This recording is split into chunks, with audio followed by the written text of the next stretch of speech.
hi, thank you so much for joining with us. It is here, ni leo. It is Women's View today, and I am so happy that I get a chance to come and still continue with this good conversation, the conversations that we usually have on Women's View. I am your host, Shiro Wangige. I welcome you so much to come and also keep up with our conversation. Every time when we come here, we always have a conversation that we want to hit, conversation that is going to be very entertaining, educative, and everything. Call it everything.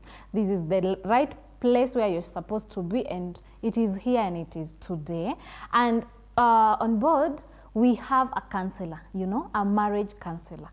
And as women, we need to hear this. Whether we are in marriage, you want to go in marriage, or rather we are out of marriage, maybe there's something you need to reap from this conversation. Before that, there's something I want to tell you. We had a couple. They were very old, by the way, not so old anyway. We had a husband and a wife, and one day the husband was telling the wife, nowadays I don't think you hear me so well.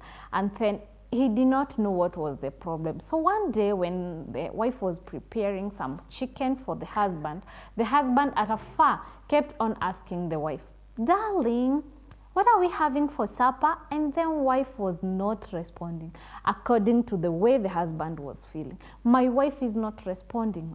So probably my wife has a hearing problem. And then he moved like 3 steps ahead. He asked again, darling, what are we going to have for supper? And then there was quiet. And then the husband could not understand. Why does my wife ignore me? Is it that she does not hear me asking? And then he wanted to confirm that the wife does not hear. And then when he moved like 2 steps away from the wife, he asked, darling, what are we going to take for supper? And then the wife responded, we are taking chicken. I've been telling you this since the first statement you asked me. Haven't you been hearing? And then the husband was, you've been answering, yeah. So then the husband thought that the wife had a problem, the hearing problem.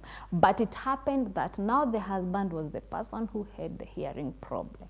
But I just love the approach that they had. Instead of the husband going so harsh and asking the wife, mbona unisikizi wewe? Why are you not listening to me? Why are you not answering me? Are you deaf? Are you nini? He was not like that. He used a very loving technique and came to notice that even the problem was not the wife, but the problem was him himself. And that was a very nice way of approaching things. And that is why, just because of that, I felt we need a marriage counselor, because we need to be taught the techniques of approaching each other, because the weakness that you think is with your partner could be your weakness, and your partner could be even right. So we want to be here and we want to pick on this conversation. But before I introduce my guests, please keep up this good conversation. Our social media handle, we are GBS TV Africa. Our SMS line is 21144. Welcome so much. Stay tuned. Help me introduce my guest, or our guest today, who is going to take us through the topic today. Karibu sana Magi. Thanks. Kindly introduce yourself. I'm Margaret Moshili. I love Jesus as my personal savior. Na leo mimi ndiye tuko na nyinyi, ndio tuweze kuandamana pamoja, tunene kwa undani, tulielewe, tulishike na tulifahamu vyema, ndiposa tunapoendelea kwenye hii institution na marriage, kila mmoja wetu apate kulielewa vyema. Kwa hivyo karibuni nyote. Asante. You're looking so good. Thank you. Unapendeza. Yeah. And thank you so much for coming. It's very cold today. Outside there, I think. And it rained. There was traffic everywhere. But we thank God that you made it. We are talking about marriage. And as we said, you are a marriage counselor. Yes. When we talk about marriage institution, what is it that exactly we are talking about? Yes. Kile ningependa tupate kushika siku ya leo. Hili jambo lilitoka kwake Mungu. Na tuwaliona kabisa katika Genesis chapter 2 verse 18. Wakati Mungu alinena, akasema ya kwamba sio vyema na huyu mtu aishi peke yake. Kwa hivyo ikawa hapo ndipo mambo ilianzia. Hivyo wakati tunapoiongea tunajua ya kwamba yeye Mungu mwenyewe ndiyo alitengeneza hili jambo. Halikutoka kwa mwanadamu, lilitoka kwake Bwana. Wakati alipomwangalia huyu mwanadamu, kati alimwangalia Adam na akaona jinsi alivyo, akaona ya kwamba anafaa hata yeye mwenyewe apate mpenzi ama apate mtu ambaye wanaweza ishi pamoja. Kwa hivyo hapo ndipo ninataka tuanzie, ndipo tuweze kuchika na tuone inamaanisha nini. Hiyo jambo linamaanisha nini? Maana watu wengi siku hizi ninaona ya kwamba ni kama watu hawaelewi ndoa ni kumaanisha nini. Ni kama mtu anaingia tu sababu ulipata watu wakioa na wakiolewa. So hata wewe mwenyewe unaona ya kwamba hii ndio maisha. Ninafaa hata mimi niolewe. Ninafaa hata mimi niendelee. Na wengi wetu nikaa tu kutembea tu, nikaa kwa giza. Hajui yeye mwenyewe ni mzigo gani amejifunga nayo. Hajui, anaingia tu. Lakini tunataka tuone ya kwamba wakati mtu huingia na kujifunga na ndoa, huyo mtu huingia kwa jambo ambalo tunasema ya kwamba watafuta mtu ambaye anakufaa. Mtu ambaye mtatembea na yeye. Mtu ambaye anakufikiria. Mtu ambaye anakuwaza. Mtu ambaye amekushika na amekubeba kwa njia mwafaka. Mtu ambaye anakea kuhusu maisha yako. Ndipo muweze kutembea na yeye. Tena jambo lile lingine ni mtu ambaye ya kwamba anaweza weka kando interest zake. Na awe anafikiria.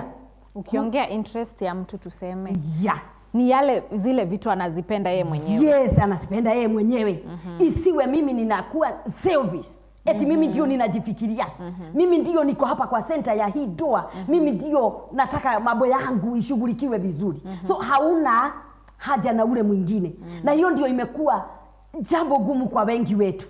Wanaona ya kwamba hii safari ama vile nilikuwa ninasikia na watu wanaimba na wanasema ndoa ni nzuri, kuolewa ni kitu kizuri. Wengi wanawaza kuona hapana. Hata nikaa vile sikuwa ninafikiria. So tunatembea tunaona ya kwamba watu wengi wameingia kwenye ndoa, kitu ile ya kwanza unaangalia na lile ambalo unaingia na unakubaliana na mtu 100%. Wacha nikwambie, watu wengi wakioana huwa wako 100% anajua huyu ndiye mtu yule anayenifaa. Hakuna kitu kingine. Na wenye huwa wanasema, for example the ones who say that nilioleka by mistake. Wanasema hivyo walioleka by mistake kwa sababu wakati alitembea, wakati tu alijifunga na akaingia. Maana wakati mmependana na mtu na hauoni kasoro zake, hauonangi kasoro zake. Unaonanga huyu ndiye uzuri tu. Uzuri peke yake. Hata ukiambiwa na watu huyu mtu hakufai, unawaambia kwamba nyinyi hamuoni vizuri. Huyu mtu ako sawa. Ananifaa. Na hata watu wengine wakiendelea kukuambia ya kwamba huyu mtu hakufai, watu wengine hata kutoroka. Watu wengine hata kukunywa dawa. Sababu anaona kama ni kama unapinga. Kwa sababu ni kitu kizuri anacho yes. She or he is looking after something good. Yes. And then when they get in marriage things change. Yes. Like we've been seeing now. Yeah. You even wonder where is that love? Yes. Sababu umepata mtu ambaye hata sio wa kuaminika. Sababu tunasema ya kwamba huyo mtu approve eti unaweza kumwamini. Ndio muaminie maisha yako na yeye akuaminie maisha yake. Na kama kuna kitu kina crack kabla hatujaendelea kwa ndoa, ni watu wengi kwa sio waaminifu. Na mtu atajua vipi? Watu ambaye unaweza jua mtu huyu sio mwaminifu, hata ukweli haukuangi ndani yake. Hana ukweli. Vitu kidogo hana ukweli ndani yake. Hata uongo uko ndani yake. Hakuna kitu ambaye ako straight kwake. So unaona ya kwamba huyu mtu sio wa kuaminika. Kuna wengine hauwezi ukamwaminia chochote. Huyo si mtu wa kuoa. Huo sio mtu wa, hata mkijaribu. Unajua shida ni kwamba wakati umeingia kwa ndoa, watu wengi ukuja kujua ya kwamba huyu mtu sio wa kuaminika na tayari umebeba. Sasa si ni hivyo, alafu anasema I wish I knew you were like this, I wouldn't have gotten married to you. Sigiuliwa na wewe. Haunifai hata kidogo. So ile jambo linaanza kuwa na ushungu. Sababu umepata ya kwamba huyu mtu sio wa kuaminika. Ndoa nyingi ziko na crack because of unfaithfulness. Yes. Na hiyo crack ikiingia tu, tusipo simba, nakwambia tutajenga ukuta. Sababu inaendelea kidogo. Na hiyo kuziba ndio tunataka. That's the reason why you are here, because very many marriages are broken and some we can see them breaking, but there are some who have already broken but they're still together. Yes. And then they live a very bitter life. Yes. it's like not marriage. Yeah. Yeah. Alafu watu wengine wakiona, especially those who are not married. Yeah. I don't want to get married and start living like my Yes. sister, like that. Yeah. And then there's just a problem, you know, especially when you're talking about unfaithfulness. Yes. Nowadays, unfaithfulness, I don't want to say it's the order of the day, but it looks like it's the order of the day. Until even ladies wenyewe wanaanza kutoka nje. Can you tell us, or rather highlight from your maybe professional skills, why do people start this thing of infidelity? A woman or because when I'm getting married to my man, or rather to my woman, I love this person so much I don't want to hurt them. Mbona inafika mahali ninaanza kukua natoka nje ya ndoa? Watu wengi huanzia kutoka nje ya ndoa, maana wakati uliingia kwa ndoa ulitarajia huyu mtu ambaye tumeshukuana na yeye atakuwa na heshima kwangu, atakuwa mtu ambaye anani appreciate, ananipenda na upendo ambaye hauna condition yoyote. So ameni accept vile nilivyo. So wakati tunatembea na wewe, anaanza kuona ya kwamba huyu mtu hata kwake, yani nika hajanipokelea vizuri. Ni kama sivai kuwa mahali hapa. Nikaa nilidanganya. Maana huyu mtu ameanza pengine kuona kasoro zangu. Ameona alijidanganya. Watu wengi wanasema heri angekuwa hata na mtu mwingine kwa kijiji ambaye alikuwa anaona kama anamsalimia, nikaa anamfutia, anaweza sema ya kwamba nani heri ningekuwa na yule, naona maisha yangu ingekuwa sawa, naona tungepelekana vizuri. Lakini unasema hivyo kwa sababu hamko na yeye, naye ujue ako kivipi. So ndio unasema ni angekuwa mzuri. So sisi tunaona kile kizuri badala ya kutengeneza chenye uko nacho. Ndio sababu hata huyo unasema ndiye anayekufa, hata yeye haujawahi ishi na yeye, haujawahi kumjua. La muhimu ni kuaccept. Yes. Hata kama ni unajua umesema udhaifu wa mtu na ujulia kama uko ndani ya ndoa. Nikiujua nivumilie, ama tukae chini tuongee, ama ni vipi ndio nisiweze nikatoka kwenye ndoa. Yes, wasa nikwambie. Jambo la kwanza unapojua hivyo, kubali mtu vile alivyo. Sababu hakuna mtu ambaye utapata dunia hii ako 100%. Kwa hivyo kila mtu ako na kasoro. Kile tunaingia katika marriage, jambo lile nzuri na ambalo tunaweza sema ni mtu akiingia, unataka kukaa na huyo mtu na kumsoma, upate kumjua vyema, upate kumuelewa vyema, ujue anapenda nini, ni nini hapendi, ujue wako sio kama wa yule, ujue wangu kile kinamfutia ni hii, kile kinampendeza ni hii. Kwa sababu watu wengi tukitoka honeymoon, tukiingia jambo lile la pili, honeymoon, wacha nikwambie madam, haiendangi sana. Huwa inachukua kama ikienda sana mwaka moja hadi miaka 5. Unaanza kuona huyu mtu sio kama vile nilikuwa ninamfikiria. 1 mpaka 5, hiyo ni honeymoon. Hiyo ni honeymoon. Na mbona hata wengine hata hatujatoka honeymoon tuchako sana kwa sababu ya hii kitu. Kwa sababu wewe kile ulikuwa unatarajia mtu ambaye ako 100%. Na nakwambia uwezi kumpata. Sasa umeingia uanze kumsoma, kumuelewa. Ni kitabu naanza kufungua. Ndio ujue kwenye hii safari nimeanza, natembea na mtu wa aina gani. Ndio nijue katika kutembea naye, tutatembea naye kivipi. Kwa sababu hata wetu wengi sana, wacha nikwambie, hata ukiacha huyo, wale hata uache huyo, uende kwa mwingine, hata kabla hamjasonga, unamuona naye ako na shida zingine, unasema yako hata afadhali ule mwingine. Ule mwingine hakuwa kama huyu. Huyu hata alikuwa afadhali kidogo. Sasa unaanza kuchanganyikiwa. Na uko na mambo mawili una compare. Na hiyo ndiko iko shinda ya watu wa siku hizi. Saa ile unaanza kucompare, hauwezi endelea na hii safari. Lazima itakuwa ngumu kwako. Lazima ndoa itaanza kuwa ni bitter kwako, hata waacha kuwa na uchungu. Acha nikwambie, ndoa nyingi za siku za leo watu wako kama wako kwa nini, yani hata hawako kwa fridge, waweke kwa deep freezer. Hakuna, yani like cold, like kabisa. sababu mahali anajihisi ya kwamba huyu mtu, wakati nilifikiria hapa ndipo ninafaa kuwa, hapa ndipo ninafaa kuwa na rafiki ambaye anayenifaa, rafiki ambaye ako karibu kwa wakati wote ninayemhitaji. Unapata ya kwamba wengi wao kile ambacho ulipata kwenye ile ndoa, warembo wengi nyumba iko na kila kitu. Iko na kila kitu. So hata wakati unaenda kucomplain kwa nini unaingia umeshelewa baby, kwa nini? Anakuambia wewe sumbua tu kisirani. Ni nini hakuna? Nami huambia ya kwamba wacha nikwambia kuna mtu aliolewa ama akaoa kwa sababu ni mali. Lakini kuna wengine hivi. Sasa hiyo ndio mtu anaanguka. Mimi naangalia pesa. Pesa hawezi jenga ndoa juu ya msingi ya pesa. Hapana. Ndoa ni nini? Ndoa sio pesa, sio mali. Ndoa si pesa na ndoa sio mali. Maana ingekuwa ndoa, ingekuwa ni hiyo ambayo ilikuwa inahitajika. Naamini ya kwamba Adam hangetamani kuwa na mtu ambaye watatembea naye. Hangetamani. Maana kila kitu katika ulimwengu ilikuwa mikononi ya huyo mtu. Hakuna kitu ambacho hakuwa nacho. Lakini alikuwa lonely. Alikuwa lonely. Akasema ninapenda niwe kama hawa wanyama wanatembea wawili ambao wanacheza, ambao wanafurahia, wanajienjoy. Mimi kwangu niko tu vile lonely. Hakuna mtu ambaye tunaweza yani kuwa awe karibu naye na mimi. Na naweza kukwambia nikikwambia karibu na mimi, sisemi ni maanisha ya kwamba unahitaji mtu awe karibu na wewe kama vile baba yako anaweza kuwa karibu na wewe. Baba ni baba. Ama awe karibu vile mtu anasema na mama yangu. Mama yangu ni mama yangu. Kuna mahali hatuwezi tembea na yeye. Kuna mahali ambayo siwezi mfungulia roho yangu. Hatuwezi cheza na yeye hide and seek.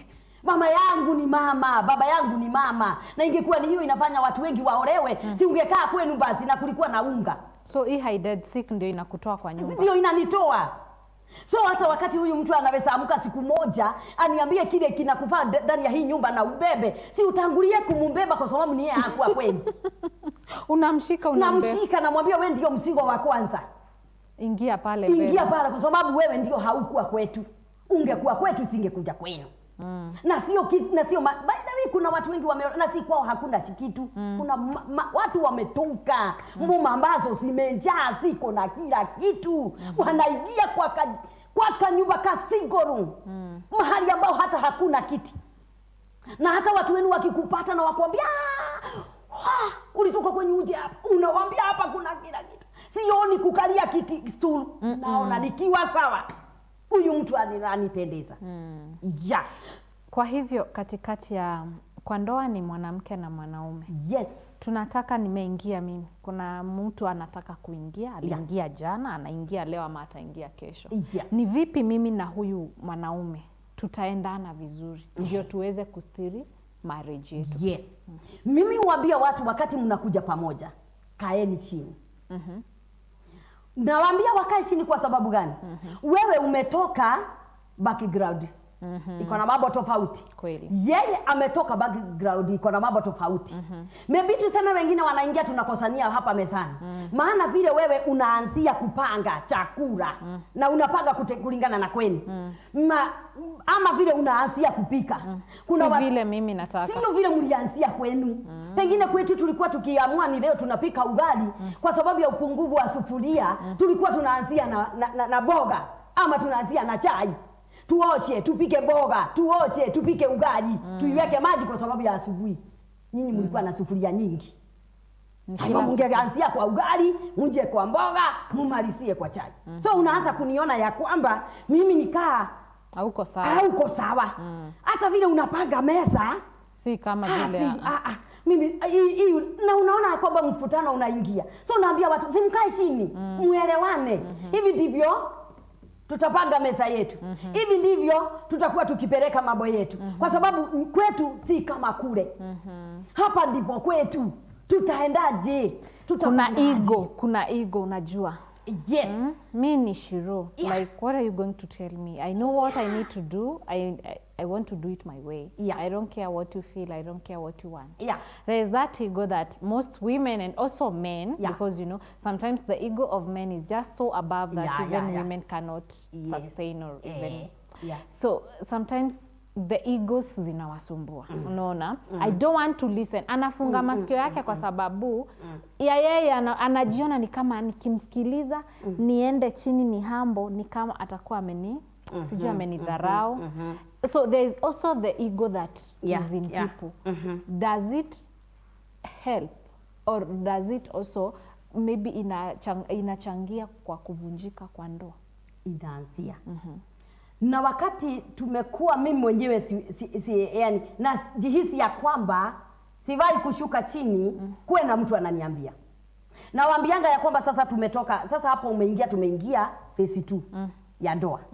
Na phase 2 tukiingia ya ndoa ni wakati kumeanza kutokea tumambo. Na tunashindwa kuyasolve.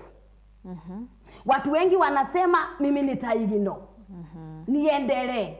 Mimi mwambia mtu unaweza punguza hiyo kilio. Lakini ujue ya kwamba baada ya miaka hili jambo litakuja kutokea.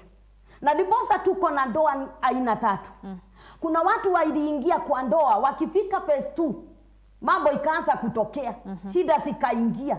Wao wenyewe hakuna mtu wa kushuka chini. Kila mtu anaenda kungugu ni jina gani liko na uzito. Habari ninaweza kumwambia ajihisie ni bure. Nimwambie hata yeye hana mguu wa kushoto wala wa right.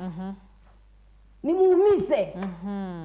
Nimwambie hata hauna sura, hauna mbele, hauna nyuma. Na yeye anamjibu, anamwambia hata kati ya wanaume wote wewe ni bure. Hata sikujua uko hivyo, hata hauna. Ndoa hapo ishaharibika. Ndoa imeharibika. Vile mwanaume ukishamwambia hivyo si ndio sasa ndoa imeharibika. Na hawa watu unapata ya kwamba wanatembea kwenye hiyo safari ambayo iko na vita, iko na shinda, kwa sababu kuna mmoja wao anataka kukubali kushuka chini ndio waweze kutengeneza. Lazima mmoja ashuke chini. Lazima mmoja ashuke chini. Na sana ni mwanamke. Mwanamke ndio ushuka chini. Hiyo inatuumiza sana. Ushuke chini uweze kuleta huyu mtu chini. Unajua ni kwa sababu gani? Hawa watu kwa sababu tuliwapata. Ni nakwambia ya kwamba wengine wako na majina ambayo unaweza shangaa. Ni mtu ambaye unataka kumbadilisha. Si kitu ulipata kizuri. Ni mtu unataka kumbadilisha, wacha ni kuambie. Uoshe vizuri. Kabisa lazima utumie binu zote. Lazima matamshi ya maneno yako nayo iwe ya nambari 1. Ambayo itachucha huyu mtu. Ambao unakaa kama ni wimbo unataka kumuimbia. By the way doa ni ujinga. Ni degree ya ujinga ya haina degree ile. Nafikiria kwamba ni ile ya kuajiriwa kazi kama hapa. Ni ujinga kwa sababu kuna mtu ambaye hapa ni lazima nikubali ujinga. Sio seriousness. Sio seriousness, wacha nikuambie. Sababu unaanza kumuona kwamba mtu ambaye ako na meno 32 shwani. Anaweza kuwa ameketi kwa kiti mahali ako na ndipo maji iko. Na ananiambia wacha kile unafanya kwaje uje unipatie maji. Ukiangalia kwa hiyo njia nakwambia ya kwamba mtakosana. Na ndiposa ndio tunasema kwamba ingia kama yule mwanamke tunasema kwamba alikuwa anaitwa Rebeka. Mwanamke ambaye ndani yake haikuwa na kunung'unika. Mwanamke ambaye wakati tu aliaproshiwa na yule mtumishi wake Ibrahimu. Hebu imagine huyu mwanadada alisema ya kwamba kwa unyenyekevu naweza kukubali kukupea maji ya kunywa. Na usisahau ya kwamba huyu mtu alikuwa kisimani. Mwenye kusema asaidiwe na maji ya kunywa. Kwani uone kisima? Kwani uone kisima wewe mwenyewe na wewe unasema ya kwamba nikusaidie. Kama ni leo hakuna Rebeka. Kama ni leo unaona hakuna, ndio shida ile tulio nayo. Lakini Rebeka akamwambia hata sio wewe peke yako, niko tayari kwako hata na kuangamia. Na ngamia nakwambia by the way 10 na kila ngamia inakunywa 20 lita. Unafikiri ilikuwa kazi rahisi? Huyo mwanamke alichota na hakumwambia kwamba nisaidie. Akamaliza lile. Mpaka huyu mtumishi akasema ya kwamba huyu ndiye anayefaa. She's the right person. Kabisa. Kwa sababu mwanamke hutafutwa kati ya wanawake wengi. Huyo mwanamke who is Rebecca. Yes. Is the one we are lacking today. Kabisa leo siku ya leo. Ndiye hakuna. Na ndiye tunataka awe. Na ndiye tunataka arudi. Ndiposa ile ladha ama utamu wa ndoa na kile Mungu alikuwa anakusudia. So what I believe what you are saying is that we humble not because we are down diminishing or what. Sisi hatujadharauliwa. Tuna humble ndio tulete huyu mtu chini aweze kunisikiliza. Yes. Wonderful. Viewer, it's so nice actually even to listen and also to hear how we are supposed, submitting is something different. And the way we understand about submitting is quite very different. Let us take a very short break. Tukirudi, I want you also to touch on people wenye wako kwa ndoa like more than 5 years, 10 years, na pia like your age too, and how they're supposed, because I believe marriage is an institution of happiness, and this happiness does not dry up. It's supposed, inatokea tu, ni kama ile maji ya kisima, inatoka tu, hakuna siku inakosa. So let's take a very short break. When we'll be back, we'll pick on the conversation. It's so lit, I love it.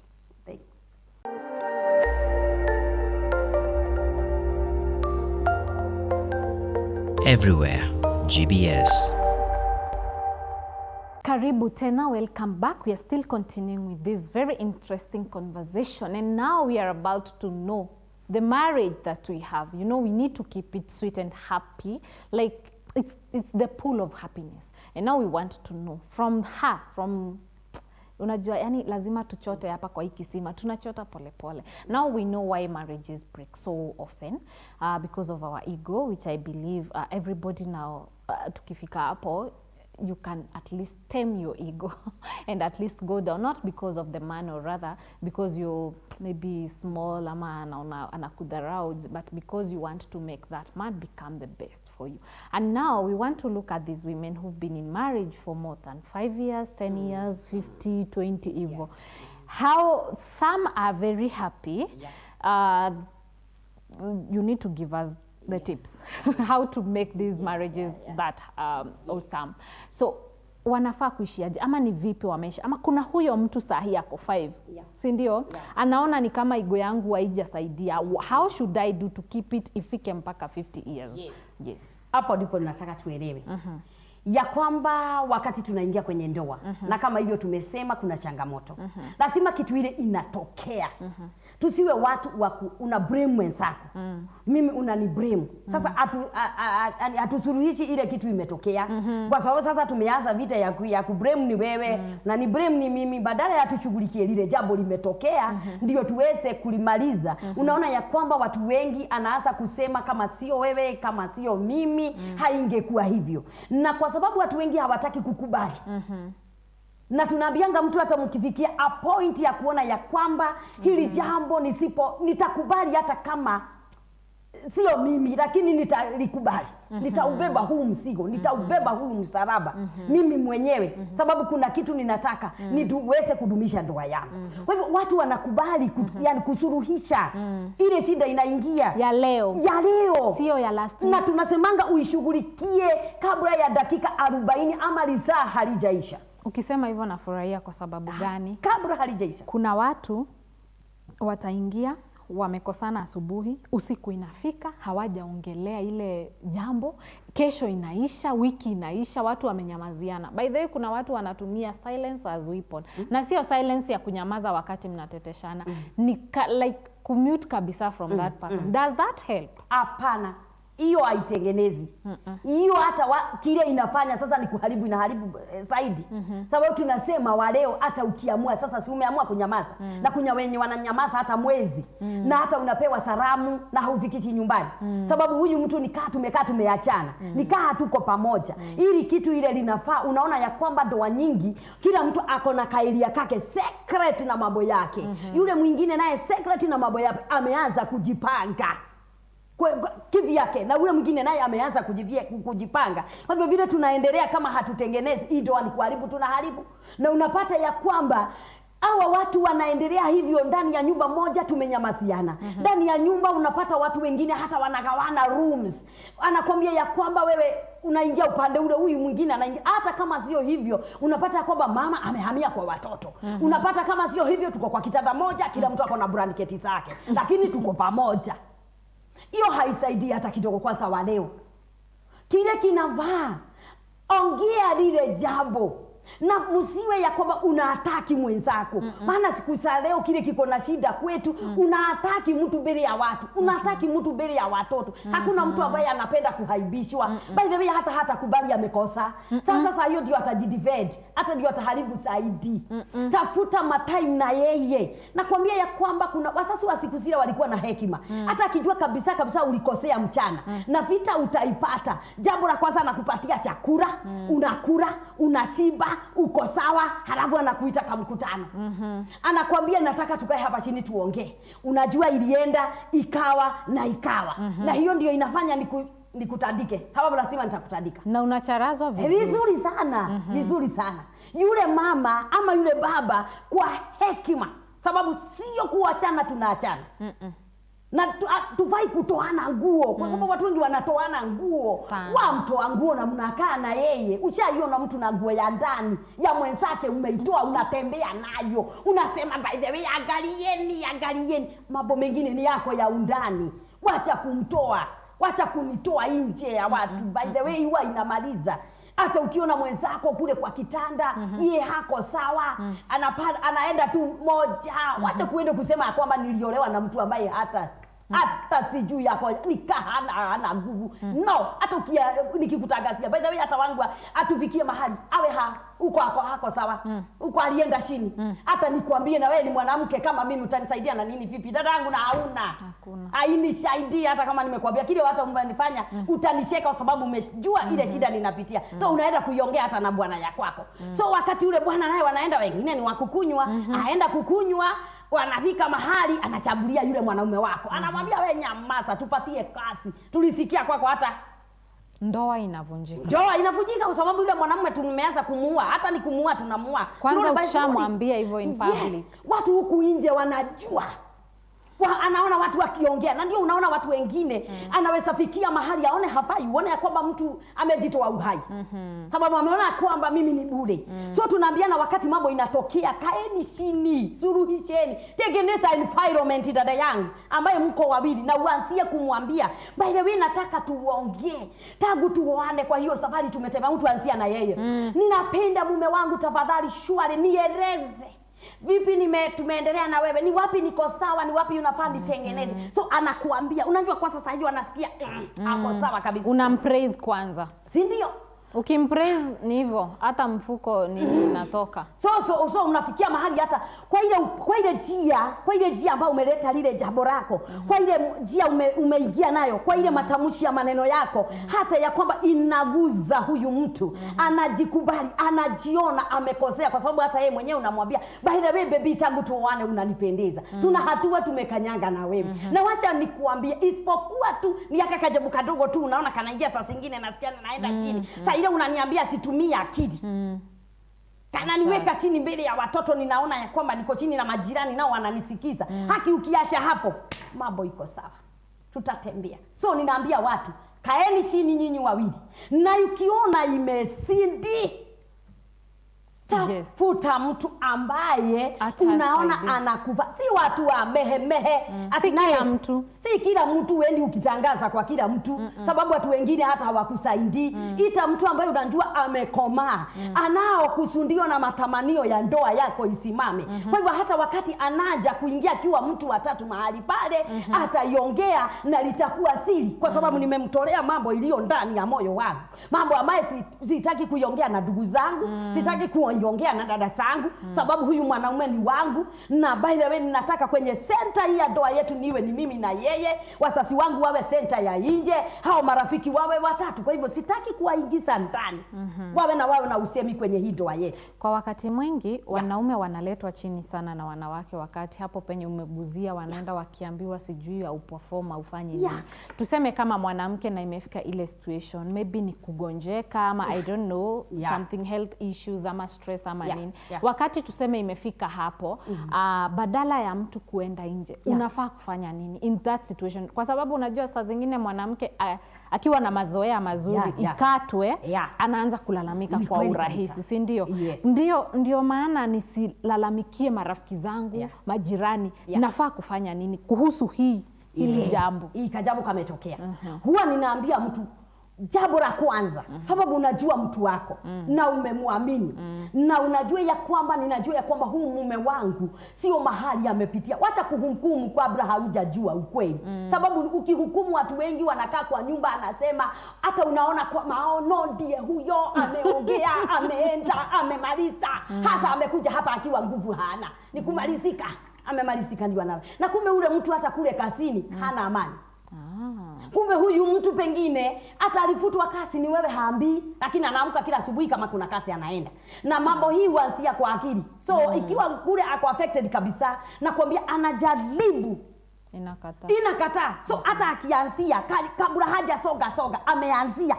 Kabla haja songa ndio huko kumekwama. Wewe wacha kumgeukia na kumwambia mjinga na upusi sitaki. Ungejua hakuna kitu utafanya ungeniambia. Niwache tu kujitayarisha. No, maana itamfanya tena kwame wiki mbili. Jua anaenda kufikiria anzie anakumbuka ile maneno. Kwa hivyo anaenda chini. Naambia mtu angalia kajembe yako kwa chamba ikitoka mtu utafuta vile hata kaweka misumari. Kaendelee na kazi. Jua ni nini ninasaidia huyo mume wangu. Ni hospitali, ni kimawazo. Ili niweze kumuinua, nimwambie hata kama kule haukuwa na nafasi, hata kama ule kwangu pengine kuna ile cheo wako nayo katika kule kazini, pengine yeye ni wa kufagia. By the way kule aliwekwa chini kabisa, alielewa mambo mengi sana. Hata anapoingia nyumbani unamwangalia, mlete karibu. Muonyeshe ya kwamba huku ndio unafaa. Huku hata kama kule hauna namba, huku uko na namba. Wewe ndio unayenifaa kwa watoto wangu. Mpe ile moyo, muinue ile moyo. Hata kabla hujamueleza ni nini na nini hakuna ndani ya hii nyumba. That minute sina kuanga kwa kuangalia mtu. Inakuanga ya kutuliza mtu. Ndio umuelewe. Hata kwa kitanda. Na watu wengi wa mama tuko na mazoea. Unapoenda kitanda ndipo unamwambia sile ndeni mko nazo. Unajua hatujalipa school fees. Unajua mama kama wewe alikuwa hapa kuja kuitisha pesa ya maziwa. Sasa hii madeni yote kwani tunailipia hapa tafadhali? Madeni utaniambia wakati mwingine. Wacha tumalizane na kile kimetuleta hapa tujienjoy. Tumalizane na hiyo ndio tuweze kutengeneza mambo yetu. Na unitie moyo. By the way wacha nikwambie kwa kitanda tunafaa kutembea pamoja. Wacha kuwa kando ukitenda kule ukiwa mosquito na ukitengeneza nywele zako ndipo tu wewe uko kwa nywele. Ukimaliza nirudishe. Nakwambia utachoka, atakuwa msito. Huyu mtu atakuwa msito nakwambia utasikia kwamba huyu mtu akidikaa msingo tu. Alikama anaendelea alikaa anakula zaidi. Na ni wewe tu kwa sababu hauko mahali pale. Leta mawazo yako mahali pale. Enda kumwambia maneno matamu. Songeni naye atatokea haraka. Na utajienjoy. Watu waache kuwa mosquito. Sasa kuna hii maneno ya loyalty test. Tuseme niko na bwana yangu, ninatafuta kasichana ama mtu mahali, namwambia apite tu karibu na yeye hivyo aone ama ataweza mtongoza. Akishamtongoza huyo anasema unaweza toka nje haraka. Yaani si umeelewa? Kuna hata wengine ziko on social media, they look for couples and then they bring them, they start checking their phone hivyo. Is that good? No. Mimi nasema wacha nikwambie watu waelewe. Na uelewe mwanaume ni nani. Wacha nikwambie ukielewa mwanaume hata saa ile mnatembea na yeye. Wacha hiyo mtihani unampatia. Hata saa ile unamtembea na yeye, macho yake ni ya kuona. Hata mkiwa na yeye atasidikisha na macho anaiona ile linatembea, ile linaanguka, ile shwari hata unamrudisha kwa je unamta ni nini hakuna. Unaona hata kwa mataa ngali zinasema siende, amesidikisha mtu, anapigiwa honi. Amebebwa mawazo. Wacha nikwambie kama hiyo ndio unampatia mtihani kwake. Hii nakwambia ya kwamba macho uona mandazi ikiwa kwa kioo. Kile kinamsaidia ni wewe kumshikilia na kumuombea. Baba ninajua ataenda na ataona. Macho yake ni lazima ione kwa sababu kitu kizuri lazima kivutie. Lakini kile ninakuomba Mungu wangu msaidie. Wacha kumwekea mtihani. Maneno ya loyal test no. Wacha. Hiyo nayo. Wacha kujaribu fisi na nyama. Usijaribu, wacha nikuambie. Hii jambo ninaambianga wanawake, hata wakati mnaingia kwa ndoa, pale ndio muende mkifika hivi watu wale wanaoana. Sasa ile mnatembea hivi ndio muende pale kwa mchungaji. Watu wale upewa nafasi ya yani upewe nafasi sasa ile utashikilia huyo mwanamke mkono. Nakwambia unasikianga anakufinya, halafu anakuashiria. Anakufinya kwa sababu ile bendera inasema hoe, anaiambia masaa bado. Hoe kwa hivyo anaweza kuwa ameinuka mara 7 kabla hatujafika pale kwa mchungaji. Huyo ndiye mtu ule unapatia mtihani. Huyo apewi. What is the positive side of marriage? Yes. Tuko na ndoa, tuko na hizo tumeongea ni 2. Tuko na ya 3. Ndoa hii ya 3 tunasema ya kwamba na ndizo hazipatikani sana. Ni ndoa za watu wale wawili wanatembea pamoja. Ndani yao hakuna mwingine ako nazili. Wanatoa ako open kabisa kwa mwenzake. Ikiwa ni biashara tuatembea pamoja. Ikiwa ni kile tumebarikiwa nacho tuatembea pamoja. Kwa hivyo hata jambo likitokea tualisuluhisha pamoja. Hii ndoa inasimama. Hii ndoa inaenda mbali. Na ninakuambia ya kwamba hii ndio ile ndoa ile tunafaa. Na hii ndoa tukisema tunafaa, hakuna watu ambaye wachawahi ingia kwenye hiyo ndoa ya hiyo aina, dada yangu, wakawa hawakufikia mwisho wa mambo yote wakiwa wanapendana, wakiwa wanashikana mikono hata uzeeni, wakiwa wanatembea wakiambiana, baby, hata saa hii kwangu nakaa kama niliolewa na wewe jana, nikaa nilioleka na wewe, umenipeleka vizuri. Sio kwa sababu ya kitu kingine, maana huyu mtu hata jambo likitokea, tunasuluhisha pamoja, tunasameheana, siweki ka kitabu kwa roho yangu, kale ka story hata kabla hatujajuana, ulinifanya, sasa tangu tuoane, sasa hii ni mengine unaongeza. No, ukisamehe mtu, samehe. Na naambianga mtu kienda pale Lang'ata, tuweke mwili mahali pale, alafu keshoe uende mahali pale ukatoe ule mchanga, ili uangalie ule mtu tuliweka pale, ule ufundo, na kuambia utakuwa unakuangamiza. Na unasikia ni kama hilo jambo limetendeka saa hiyo hiyo tu. Tunaweka kitu kaburini, unasahau na unatoka. Naendelea. Samehe mtu, toka, endelea. Wow.